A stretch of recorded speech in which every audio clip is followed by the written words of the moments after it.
How are you this morning? Very good, and you? Fine, thank you. So while we have you...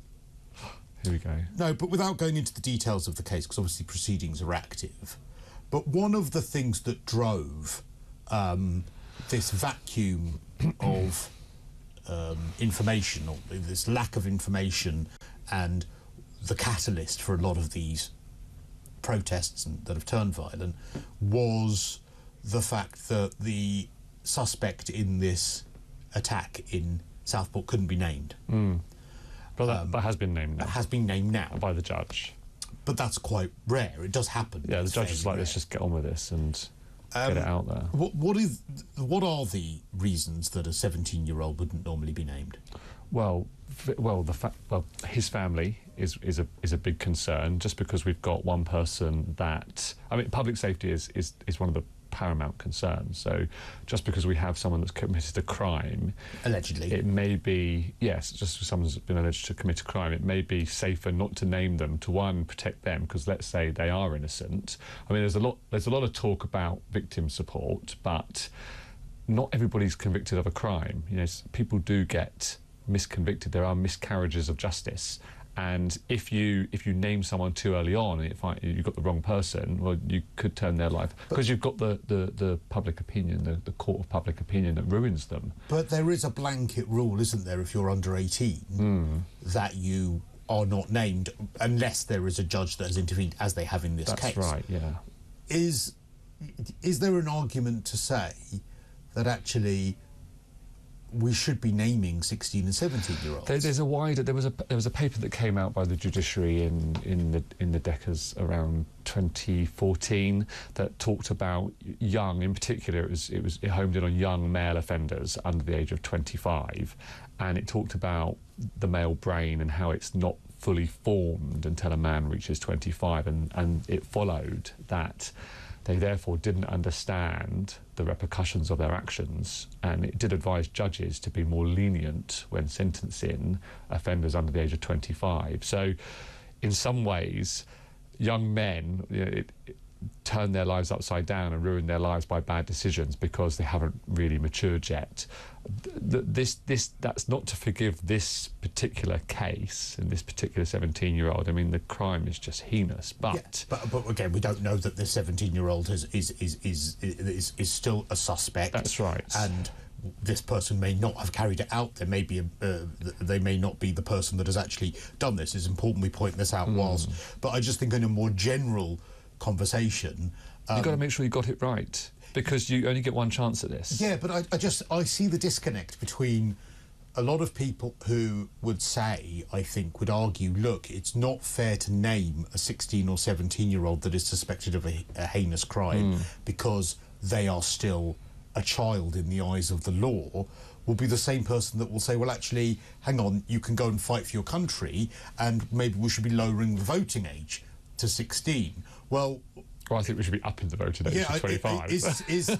Well, that's another argument. But is a 16-year-old... I mean, I understand when you're under 16, if you're 15 or something and you're accused of something heinous, you are... No, they are young. Child. You know, these people are young, and you've got to get it right. But why can't a 17-year-old be named? A 17-year-old can drive. A 17-year-old can get married with permission. Well, why can't a 17-year-old be named who is accused of something that is really... Because you're not guilty yet. You know, well, an 18-year-old might not be guilty yet, but I think the decision in all cases should be made at the plea hearing. So in all cases, you'll go to court and you'll give a plea. If you say I'm guilty, then either you'll be sentenced there and then, depending on what the crime is, or it will be adjourned to a sentencing date where they can have a proper hearing about sentencing. They will do something called a pre-sentencing report, so they'll sit down with the victim, the guilty person, the accused, and say, you know, what is your life, what's brought you to this, are there any mitigating factors that the court should consider when sentencing you, i.e. you might have a grandmother at home that depends on you doing the shopping, so we won't ban you from driving for your speeding offence or something like that. Yeah, I don't think anyone should probably be named until the plea hearing, and if they go not guilty, then they can still be named, but I just think there should be some protection until they've had at least that first hearing. But for everyone? For everyone, yeah, because it can turn your life upside down. But so you don't think anyone should be named until it is decided whether they're guilty or innocent? It's heavily on what benefit can come to the public just by knowing the person's name? The process is still going to go ahead. Well, the argument is that especially if it's a crime that has anything historic attached to it, that you would be able to then potentially have other victims that would come forward. If it's a case of murder, or violence, someone could come forward and say, well, actually, gosh, that person that's just been named who's been accused of a different crime, they actually attacked me 6 months ago. And they can do that after the plea. But what if the plea is not guilty and they're not named? It also gives criminal defence lawyers an opportunity to get it knocked out early if there is just no evidence and they've got the wrong person. Yeah, so but can protect how would them you get more. more evidence? How would you get more evidence? Well, you go to a plea hearing and you say, I'm not guilty, and the judge says, OK, right, we're going to adjourn it to a full trial then, and these are the case directions, right? And then the prosecution will stand up and say, look, in public interest, we should be naming this individual, and then the defence lawyers can stand up and say, well, no, we shouldn't, for the following reasons: protection of the individual, of the family, of the area, the home, the assets, or whatever it is. So, but it won't stop the police conducting their own investigation. So they will look into things. But the police need the public, and if you don't name someone, would you name them at the trial, or would you name them if they're found guilty only? You would name them after the plea hearing. After the plea hearing. But the judge should decide, and the defence lawyers should have an opportunity to say why they shouldn't. Fine, so the judge... Because this is just. Yeah, but the judge decides, right, that, OK, we don't name this person. Yeah.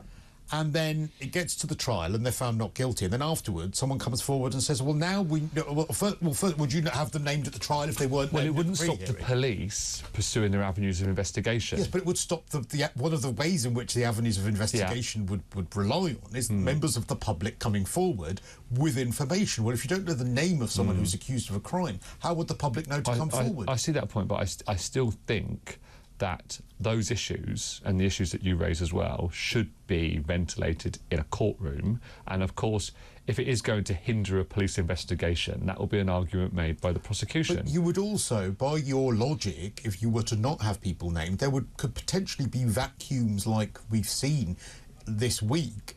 In every case, you'd end up with mob justice. Say, well, actually, I suspect it might be the guy down from the corner shop. Well, actually, I suspect it's my neighbour. Well, then that's going way beyond the scope, and it's. That's what happened this week. But people have to exercise, self-restraint, and we have. Well, they don't, though. Well, I mean, this segues into the riots, doesn't it? Really, but they don't exercise self-restraint, and also, isn't one of the cornerstones of our judicial system it being open and the public having as much information as they are allowed to have for them to know who is facing But Cristo, if someone wrongly accused you of a crime, I can assure you would rather that there was a plea hearing. At that point, your defence solicitors had an opportunity. So I've started this sentence with, you've been wrongly accused of a crime, and it happens all the time. So if I was defending you because you're innocent, I would want the opportunity to go before a judge and explain why you should not be named. But what if I'm saying I'm innocent and I'm as guilty as sin and I want it kept as quiet as possible because I don't want other people to come forward? You wouldn't do that. But I might. Well, I'm a nice person, but there are lots of generally nice people aren't accused of crimes. There are horrible people who are accused of crimes. There are. Who've actually carried them listen, out. I assure you, there are a lot of people who are wrongly accused of crimes. I mean, you just don't understand the severity of it. There are so many individuals that are falsely accused of crimes, and they do deserve some protection, and they do deserve some protection under the law. And I can't see what the issue is with having a plea hearing and at that hearing deal with the other satellite issues. I guess my worry is that someone who has ill intent or is guilty of a crime could take advantage of it. When we talked about members of the public taking things into their own hands and not exercising self-restraint, look, a judge is not like that, right? A judge is going to hear both sides of the argument, right? And will make a decision in the interests of the public and all of the parties concerned. But there has to be, everyone has a right to justice, whether you're, a victim or an accused. And in fact, when you have someone who's accused of a serious crime like this one, it's so important that they get a defence and a good defence, because we have to be sure that it was them and that they're guilty. Do you think that there is a danger, and again, without going into the details of this crime particularly, just crime in general, but of a crime in general, but if someone is named who is underage, in a serious crime, is there a danger that immediately their defence team could then say, well, look, this person isn't going to get a fair trial now because the judge made a mistake? There is an option for that. I mean, but sometimes those arguments come a lot later. You know, there's too much in... I mean, if it's going to the Crown Court, you're going to get a jury. Juries are made up by members of the public. The public are heavily influenced, we've just seen that in the outcome of the last general election, by tabloid press and what's in the news, not actually on results and data and statistics and achievement. Once proceedings are deemed to be underway, active, once they're charged. But actually, increasingly, there is a precedent now that once an arrest has been made, but before a charge, that the media is far more careful, because I think there have been cases where actually... when they're looking for them, they'll talk about it, but when there's an arrest, it's a little bit... Yeah, exactly that. Once someone's been arrested... The public will be told they've been arrested. It's considered that proceedings are active. They're formally active after the charge, but that's when you can only really report the facts of the case. The person might be 17, the person, or 18, and this is their name, and this is where they live, and this is what they've pleaded, and this is what is said in court. But you can no longer speculate. You can no longer talk about a potential motive of the person that might have carried it out. You can no longer do any of those things because proceedings are considered to be active. But I guess that if someone is 17 and I was their defence lawyer and they'd been named, my first port of call at the trial would be to say, well, actually, look, my client cannot possibly have a fair trial. Because his juries are already prejudiced. Because the jury's already been prejudiced. And so I wonder whether... By the media. Although I wonder whether, on balance, I think the judge did the right thing by naming this person. I really do. But... it's a really fine line, because by naming someone who would not normally be named, you know, sometimes the other reason that people aren't named, by the way, and I'm doing your job now by saying this, is, you know, that remember when there was the case, and it was a case where Tommy Robinson went and reported on something, but we've seen it in other cases as well, where there were grooming gang cases, and none of the defendants were named. And the reason that none of the defendants were named, even though they were adults, is because there were actually multiple proceedings taking place with the same defendants but via different trials, because there were so many alleged victims. What that also led to was a vacuum, and people saying, well, look, why can't these people be named? And they had originally been named by the BBC before the judge then put reporting restrictions on there. So that meant that even though there was an article or two out there naming these people, then, unfortunately, the judge, or fortunately, whichever way, the judge said, look, they can't be named anymore.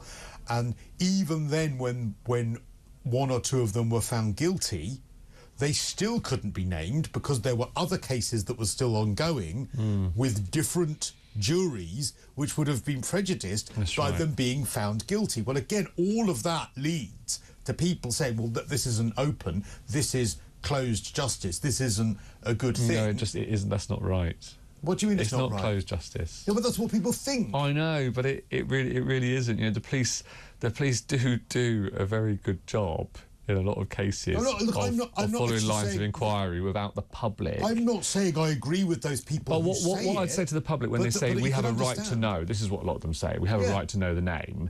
What are you going to do with that information? You know, to 99.9% of you that say we have a right to know, I suppose it's a perception. What are you going to do with that? You're not going to do anything with that. Well, they will get the name. Well, I mean, in the example that you gave, which is a very unique set of circumstances where there are ongoing multiple trials in different areas, and so if you're found guilty, you can't be, because you might be prejudiced a jury. But, you know, if someone's been convicted of a crime, the prosecution will want to bring that up in the trial, in another trial somewhere else, and they're entitled to do so. And the defence team might make arguments to say why it shouldn't be brought up, but, you know, they're on very weak ground, really. So the prosecution will probably be able to, during the trial, inform the jury of previous convictions, and that might have been one that happened yesterday or last week. So it's not that the jury won't find out, it's that the jury won't be influenced by these. They'll have the factual information before the court. I mean, there was one very famous, I know we've got to go to a break, but the other really famous one I remember reporting on years ago when I was a rookie was Ian Huntley. And yeah, that's a bad one. Yeah. that again, I mean, he was obviously named as Deep soon breath when we talk about that and one. Yeah. he was, if you don't remember Ian Huntley, he was the Holly and Jessica, the Soham, and he was the murderer of them. And firstly, it was a difficult trial to cover because his defence was so ridiculous that, you know, they both one accidentally drowned and then the other accidentally drowned. So it was a difficult trial to, and actually there was a radio station I remember got fined a fortune by Ofcom because the presenters were laughing at his defence during the trial on air, yeah. And basically they got fined massively by Ofcom because you can't do that whilst the proceedings are active. But then I remember the moment he was convicted, the media were told about all of his previous convictions up until that point, which had been kept quiet because it would have influenced the jury when it comes to that particular case. Well, I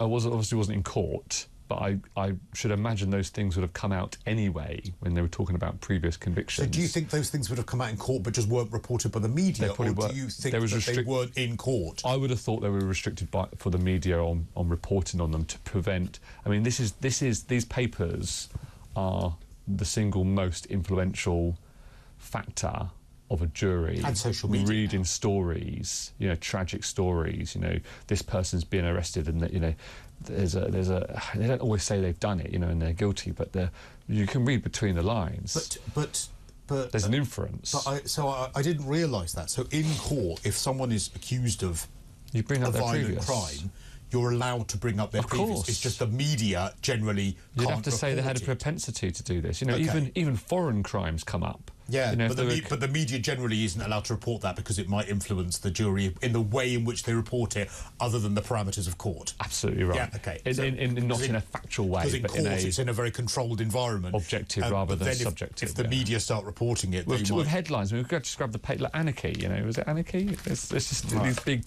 inflammatory words. It's really, really interesting, and I've got some really interesting texts and tweets on this, so we shall do that. And read some of those, talk a bit about housing as well, find out what Labour are planning for landlords, and that really isn't going to make things better. We will do that when we return live here on Talk.